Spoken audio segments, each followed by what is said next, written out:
I was praying that the raging storm would stay a little longer. With your feet up on the dashboard of my summer dream in Westwood, I was hoping that we'd wake up to the softest of spring mornings, humming do do do do do do do.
It is a gorgeous day today here in the Black Hills National Forest in South Dakota, and it is one of the rare days that there is no rain in the forecast. Seriously guys, it has rained almost every single day since we've been here. So we're gonna take this opportunity to do something that we love doing every time we visit a new national forest, and that is to just hop in the truck and just head on out and randomly explore through the national forest. The reason we love doing this so much is because the national forests are massive. There's so much to explore, and a lot of times some of the really cool things that you can find, like canyons or waterfalls or really beautiful lookouts, aren't mentioned on any maps, so you just gotta drive around and find them yourself. And not only that, but we think of the national forests as our home. So when we drive around and explore as many roads that we possibly can, it just gives a better understanding of what that national forest is all about, and it gives an understanding of its character. It's sort of like spending a lot of time with a new person you just met and you really like. So you ask them all sorts of questions and you spend a decent amount of time with them to really get to know their personality. Quick update on Alice for you guys. She has been approved to no longer be essentially quarantined in the bathroom. The reason that she had to be in the bathroom for a couple of days is because of her tummy sutures. They didn't want her to break her sutures, so she was restricted to just being in the bathroom so she didn't jump around a whole lot. However, this morning, she figured out how to get out of the bathroom on her own. We have a towel rack attached to our door, and she learned how to climb it. And our door, the top of our door, has this big gap that she's able to get her head and body through. So we called the vet, and we said, we don't really have anywhere else that we can keep her so she doesn't move around very much. And they're just like, it's fine. It's been a week since she had the surgery. She can move around now, but she still has to wear this little cone. She had a big plastic one that was super cumbersome, and it was actually weighing her head down. So I made her this little fabric one, and I just reinforced it with some cardboard that's flexible so that if she runs into something, it can bend a little bit for her. And she's just been sleeping the day away. Every day, she only has to wear this cone 2 more days after today. And then she's all done, and she's totally fine to just be a happy-go-lucky, roaming around kitten. But she's doing fantastic. She's almost out of her medicine and still eating just fine and sleeping a lot. So we are very happy with her progress, and we are so happy to have her home, and she's doing super great, guys.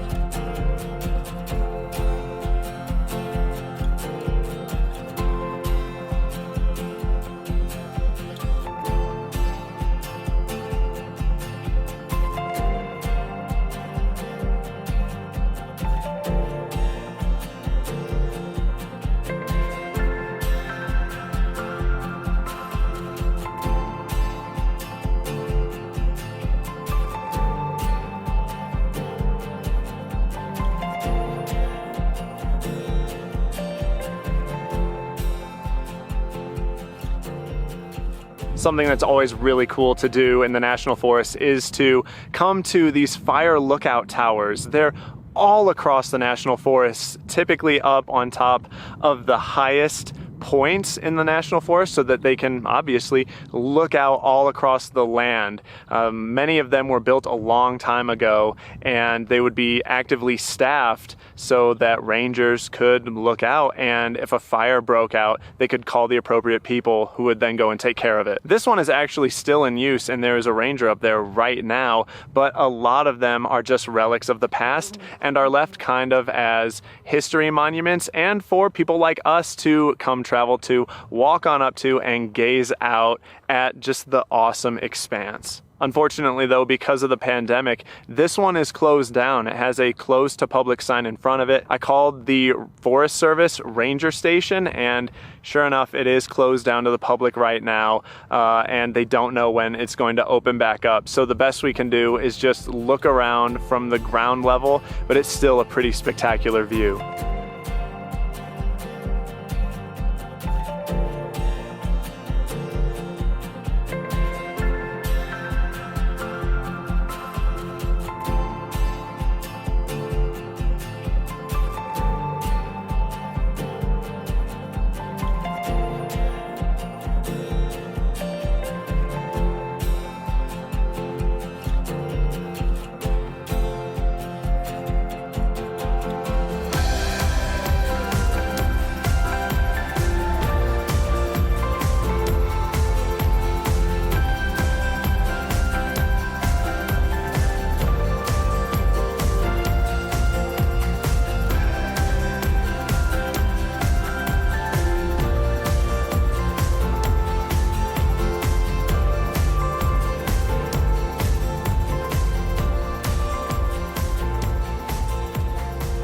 Well, this is always a possibility when you're just driving down random forest roads, especially the ones that are less traveled like this one. You know, down trees. This is something we've came across before. A lot. And that's why I got this. An electric chainsaw. Yeah. I just bought it. It's still new in the box. Haven't even taken it out yet. It's not a very big one. It's just a baby. But that's because, you know, I don't want it to take up very much room. But it's like tall enough, it's just tall enough that some side-by-sides that were just in front of us passed through it just fine. Yeah. But of course, the truck is way too tall, so I could chainsaw it down. I don't think we should. It's obvious it's been here for quite some time, and you can tell that someone actually did drive under it anyway, even though they couldn't fit because they've scraped some of the wood off. We'd be doing everyone a favor. It looks pretty dope up there. I know, but it was still a really fun drive-in, so I say we just turn around and leave it. We do have a turnaround already. We were able to back the truck into a spot, and that's another thing to take into consideration when you have a huge vehicle like our truck is sometimes you're not gonna be able to turn around, and if you need to back out for whatever reason, you're backing out. Another reason that we love exploring the national forest like this is because you can find some really cool secluded camping sites that are truly out in the middle of nowhere. Like this spot right behind me, we were just driving down some random road, and then right off the road, sort of where the truck is parked, is this big open area. It's relatively flat too, and we have cell signal right here. So this would be a really great camping spot because we're really far down a road that I don't think is used very often. There's nothing down it, and it would just give us a really nice secluded area. And we return to national forests from time to time, and we like staying in different spots each time just because it just gives you a different flavor, a different spot. It keeps it fresh. Some spots we like to return to if they're just like perfect, but that's one of the reasons we wanted to drive around today too, is just to scope out some potential sites because we'd love to come back here to see some of the things that we're not gonna be able to see this time, like the Wind Caves National Park. And we're just gonna be taking note of these sites that we find, keeping their GPS coordinates for the future.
have had an absolute blast driving around. I got really nervous there for a little while with some of those big puddles.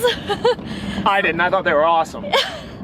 Some of them were much deeper than I thought they were going to be, so it was a little startling.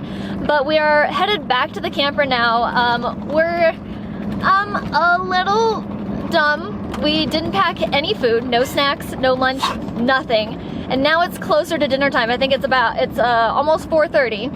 So when we get back, we're actually just gonna have dinner. And I'm actually kind of glad we're heading back anyway, because it looks like there's a storm coming in. I don't have any signal, so I can't actually check the radar. But there are some storm clouds in the area, and I know, I just know that those roads are gonna be super impassable if we stay on them. But David did not want to go back. He wanted to stay out. He always wants to stay out though. I have a hard time going back home. I'm having so much fun, man, but it's gotta end sometime.